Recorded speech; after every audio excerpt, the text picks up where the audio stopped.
Okay.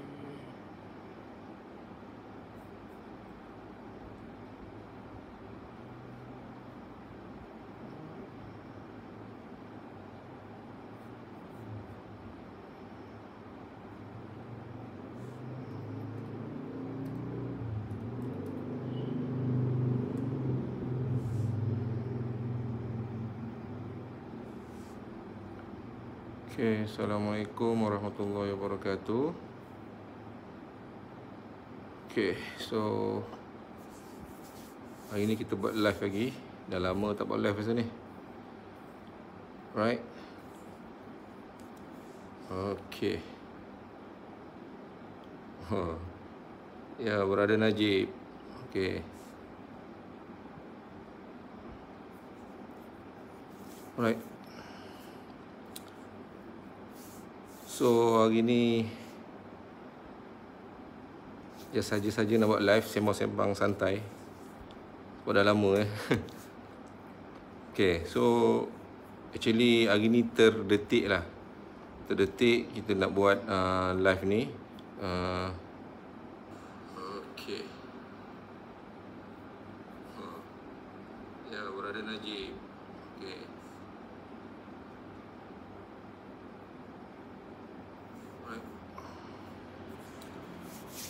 Okay. So hari ni ya saja-saja nak buat live sembang-sembang santai. Right. Dah lama Kita tunggulah kejap dalam 5 minit ke macam mana. Actually hari ni terdetik lah. Terdetik kita nak buat live ni. Okay. Right. Actually idea ni terdetik beberapa hari lepas lah, last week betul-betul sebelum PKP tu adalah jumpa beberapa rakan arkitek. Right. Jadi sembang terbuka lah cerita. Dia ada buat satu submission lah. Okay. Dan masih lagi tak dapat approval. Okay. Yang paling best itu 6 kali dah buat submission. Okay. 6 kali buat submission. Projek tak adalah besar sangat pun. Okay. Tak besar sangat projek.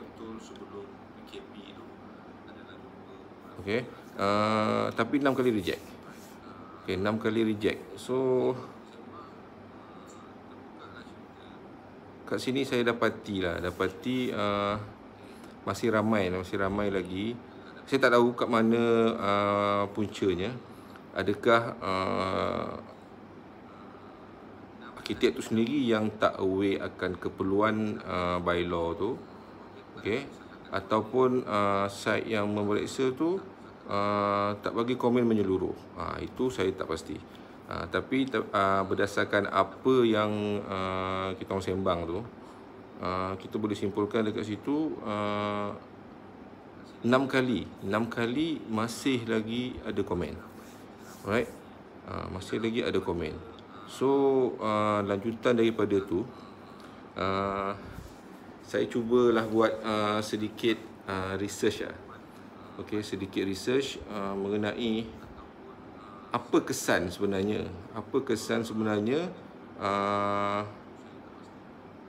kalau reject, apa kos yang terlibat. Alright. So benda ni pun saya dah tanya jugalah beberapa orang arkitek yang senior, yang baru. Sebenarnya apa kos yang terlibat sebenarnya bila sekali reject tu. Right? Okay, Assalamualaikum. Waalaikumsalam. Hanum Kasim. Okay, apa khabar? Baik Okay. So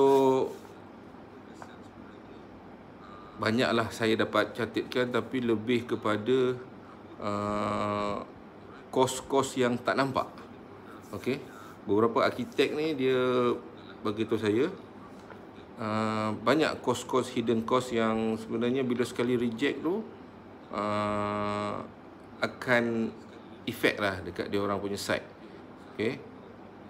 Mungkin kat sini saya ada buat sedikit ni lah. Okay. Ni sedikit summary lah. Untuk kos yang terlibat jika sekali reject. Okey, ni sekali reject ni saya ambil kira sebagai in general. In general, sekali reject tu apa akan terlibat untuk resubmit semula.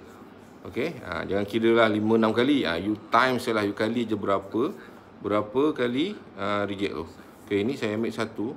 Okey, mungkin dari segi pertama kalau aku nampak dekat situ printing.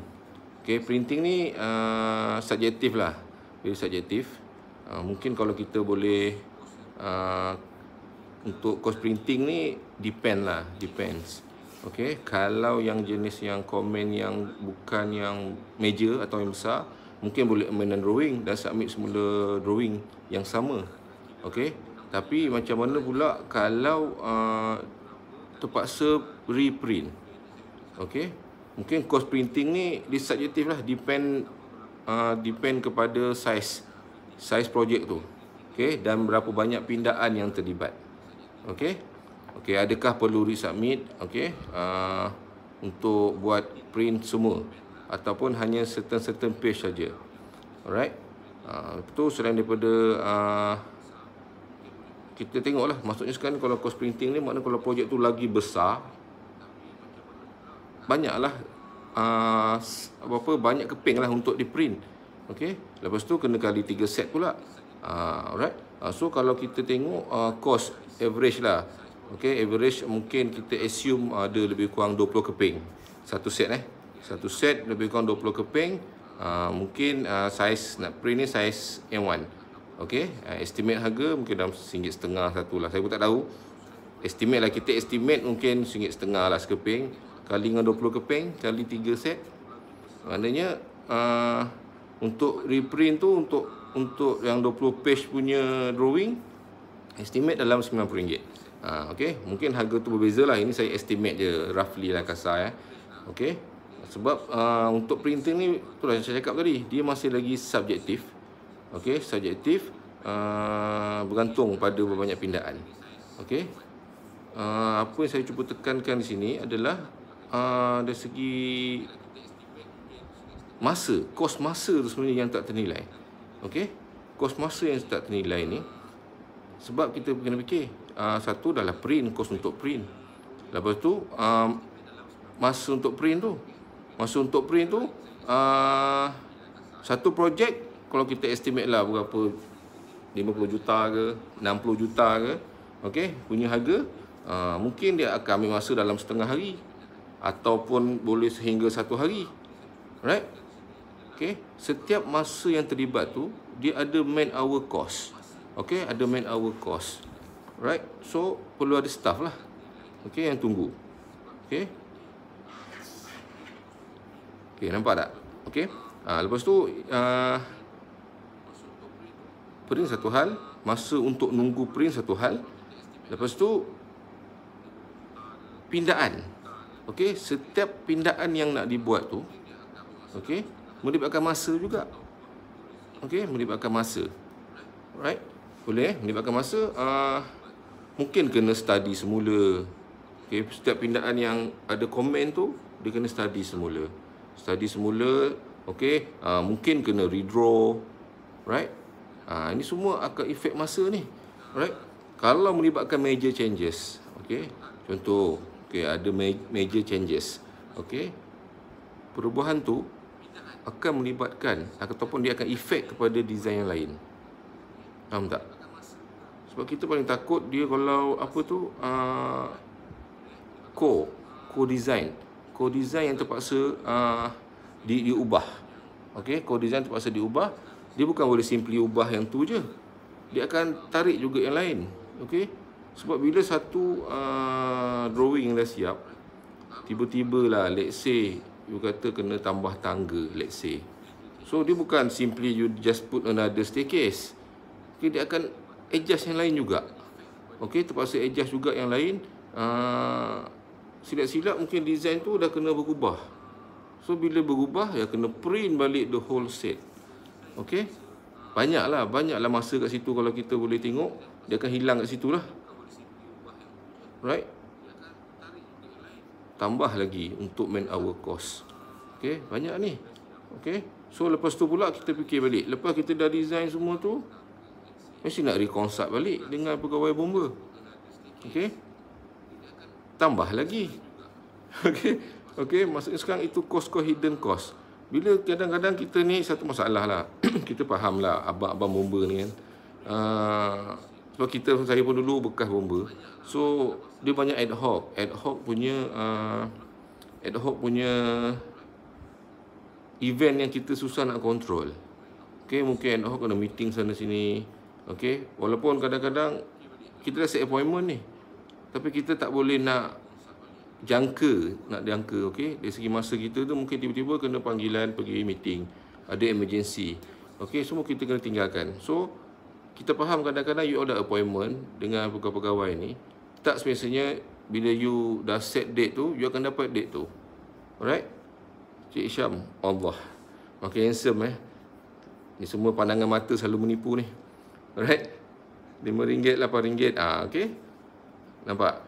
So kat situ kita tahu kos yang terlibat tu dia various depend lah pada tempat yang you hantar untuk print. Okey. So berbalik tadi, macam yang saya cakap tadi, kalau you pergi nak jumpa seorang pegawai, mungkin dah set okey. Dah begitu, okey tuan, saya nak datang bila tuan free. Okey, bolehlah minggu depan. Okay, minggu depan hari Isnin. Okay, set lah pukul 10 ke 11 ke. Tapi normally jarang dia set pagi sebab kadang-kadang pegawai ni nak pergi inspection. Tapi kalau dia tak ada keluar inspection, boleh lah set pagi. Alright. So pergilah. Nak kena ke balai untuk jumpa, okay, untuk jumpa pegawai lah. Bila pergi-pergi pula, okay, pegawai tak ada, kena pergi ad hoc meeting. Untuk, okay, situ dah ada lebur dah masa main hour tu. Okey, you dah pergi sana lagi. Okey, ambil masa lah kadang-kadang. Yang pegawai yang tak ada ni, okey lah, you pergi, balik. Satu hal lagi, nak kena set another appointment. Untung boleh dapat besoknya. Ataupun silap-silap, drag lagi. Mau seminggu pula. Sebab nak jumpa pegawai tu, sibuk kan. So, ni semua man hour cost ni yang kita kena kira lah. Okey, bila satu kali reject tu. Okey, so, banyak lagi lah cerita dia. Bila kadang nak tunggu lagi, silap kadang, okey, pergi kejap, okey, nak jumpa bos kejap, okey, tunggu jap, tunggu dah 4-5 jam. Petang, sambung pula lepas lunch lah, postpone lepas lunch. Last habis 1 hari je. Okey, kita tak nafikan, kadang-kadang memang sibuk. Okey, pegawai pun memang sibuk. Okey, so susah lah untuk dapatkan yang betul-betul nasib lah, senang kita nasib lah. Okey, memang nasib kalau you dapat jumpa seperti yang dijanjikan. Okey, tapi untuk yang biasanya kalau dah set tu, insya-Allah dapat masa tu. Okey, so dapatlah bincang. Okey, lepas tu dah bincang-bincang, okey, mungkin ada juga yang masa tu ternampak pula lain pula isu dekat drawing tu yang nak kena betulkan lagi. Ni itu mislook ni. Okey, contoh lah, ini contoh. Dah kena balik nak betulkan drawing. Kalau boleh amend terus, okey. Alright. So banyaklah ceritanya. So kalau sebenarnya ni cost man hour ni yang susah nak kawal sebenarnya. Okey, susah nak kawal. Jadi kita cubalah elakkan untuk kena reject ni. Alright. So banyaklah daripada statistik yang sebelum ni pun, kalau kita tengok memang masih lagi banyak, tinggi lagi percentage yang reject ni. Drawing submit reject. Mungkin dari segi banyaklah faktor-faktor dia. Okey. Sama ada kita sendiri tak aware ataupun kita tak faham konsep. So macam-macam lah kan kalau kita tengok. Alright. So macam mana cara nak avoid? Okey, macam mana cara nak avoid item ni, maksudnya plan kita tu asyik kena reject. Okey, pertama kita kena fahamlah konsep design tu. Okey, kena fahamkan apa yang bylaw tu minta. Okey, hadir. Ya, Musa ke Muse Razak ni? Okey, uji Alright. So banyak sebenarnya. Okey, bila sekali reject tu sebenarnya banyak kos yang akan libatkan. Alright, secara general lah. So macam saya cakap tadi, okey, so sekarang ni kita nak atasi dia, memang tak ada pilihan lah. Okey, maksudnya kena fahamkan bylaw tu. Okey, konsep dia kita kena tahu.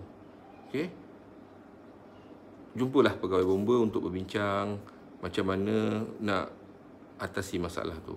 Sebab berdasarkan rekod-rekod saya yang lepas, saya ada juga buat statistik untuk yang mistake by arkitek ni.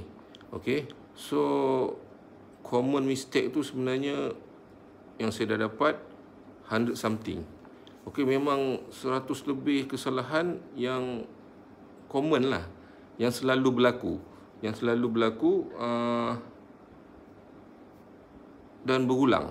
Okey, kita tak kata macam mana nak cakap kena faham konsep tu dulu. Bila you faham konsep, sebab apa?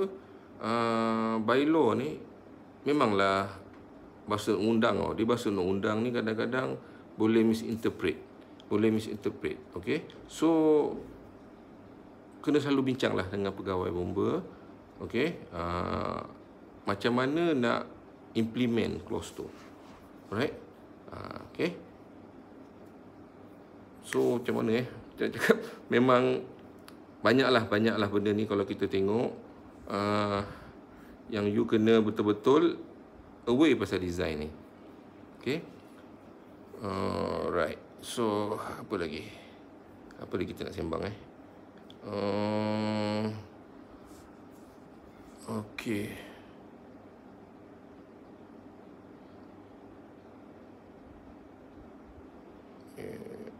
Right. Okay. So bagi sesiapa yang betul-betul nak belajar konsep design tu, okey, insya-Allah saya plan saya nak buat technical class lah. Sebelum ni saya buat FET workshop, okey, mobile, saya pergi ke tempat office arkitek lah, okey. Tapi memandangkan keadaan PKP sekarang ni, saya terpaksa convert kepada online, okey. So insya-Allah lah, saya plan saya akan buat 2 sesi. Boleh pilih salah satu. Okey, boleh pilih salah satu sesi, sama ada nak hari Sabtu ataupun kalau weekdays pun ada hari Selasa. Okey, Sabtu minggu depan lah kot. Okey, tengok kalau ada permintaan. Okey, saya cuba setkan, kita gunakan Google Meet punya platform. Okey, online. PKP kan. So tak boleh nak datang ke tempat you all. Okey. So 23. Okey, mungkin slot yang pertama saya akan buat pada 23 hari bulan 1 lah. Okey, hari Sabtu depan. So dan yang slot kedua hari Selasa lepas tu. Mana 23, 24, 25, 26. Atau 26. Okey, dua tu saya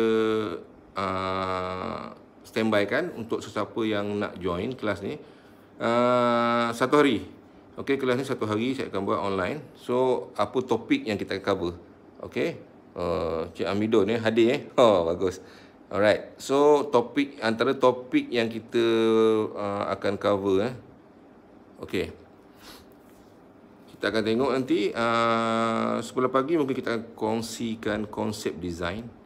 Okey, topik-topik yang kita cover, kaedah pengukuran bangunan. Okey, macam mana nak kira volume. Okey, kalau bangunan tu tanah dia sama level, macam mana, sampai tinggi berapa. Kalau tak sama level, nak ambil paras mana start, adakah level paling bawah atau level paling atas. Okey, itu kita akan reveal. Okey, lepas tu kita akan cerita mengenai SS pegawai bomba. Okey. Okey, dari segi gradient berapa clearance height, berapa lebar yang dibenarkan. Okey, berapa beban yang boleh ditampung. Right? Okey, kita akan sentuh lah mengenai SS pegawai bomba ni. Detail lah. Kita akan lukis-lukis lah. Nanti kita main lukis-lukis. Alright. So yang ketiga, kita akan belajar mengenai pilih bomba. Berapa jarak pilih bomba. Macam mana peletakan pilih bomba tu. Okey, berapa jarak pilih bomba dengan inlet. Okey. Mana tempat yang paling sesuai nak letakkan. Macam mana nak kira jarak tu sendiri. Okey. Lepas tu kita boleh tengok dari segi kehendak kebombaan. Okey, kat mana nak refer kehendak kebombaan tu. Okey, apa yang perlu ada dalam kehendak kebombaan tu. Okey, sebab kehendak kebombaan ni dekat page pertama tu dah ada dah, dekat pelan tapak. Okey, kat situ yang menentukan apa saja keperluan dalam projek you tu mesti ada dekat dalam kehendak perlombaan tu. Right? Terus kita akan review satu-satu dari segi keperluan. Macam mana kaedah dia? Perlu letak semua keperluan tu ke walaupun projek you hanya rumah kedai? Perlu ke letak sprinkler walaupun tak ada sprinkler? Okay, so kita akan bincang lah. Kita akan dalam kelas kita akan tengok balik macam mana kehendak perlombaan tu. Okay, lepas tu pemetakan. Okay, kita akan belajar pemetakan. Okay, kat mana nak refer, berapa had limit pemetakan, masa bila pemetakan tu perlu diganda dua. Okay, okay, lepas tu kita tengok juga dari segi beban pendudukan. Macam mana nak kira beban pendudukan ni, kat mana nak refer, kaedah dia. Okay, so kita akan review lah, kita akan review masa tu, masa kelas ni. Alright, selain lepas tu kita akan tengok jalan keluar keselamatan ni. Apa dia jalan keluar mendatar, apa jalan keluar menegak, apa jalan keluar terakhir. Okay, so kita akan ni jalan keluar ni banyak kita akan cover nanti dari segi tangga lah, mostly tangga, koridor, dari segi ventilation, okay, macam-macam. Okay, lepas tu konsep lift. Dari segi konsep lift pun masa bila boleh digunakan konsep lift terbuka. Okay, lepas tu tertutup macam mana yang enclosed. Okay, kalau refer 152 tu dia dah bagi tahu dah. Okay, semua lift hendaklah dibuka ke dalam lobby lift terlindung. So tak ada pilihan. Okay, tak ada pilihan. So tapi macam mana pula masa bila kata 152 tu semua lift hendaklah dibuka dalam lobby terlindung, bermaksud semua lift tu kena protect lah. Tapi masa bila konsep terbuka tu boleh diimplement.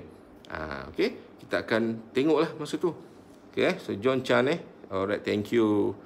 Okay, lepas tu kita tengok apa lagi kita boleh cover. Okay, kita akan tengok firefighting access lobby. Okay, maksudnya firefighting lobby ni dari segi berapa minimum size, okay, berapa jarak dia, apa elemen perlu ada dalam dia, berapa persen dia punya pengenderaan, opening, right?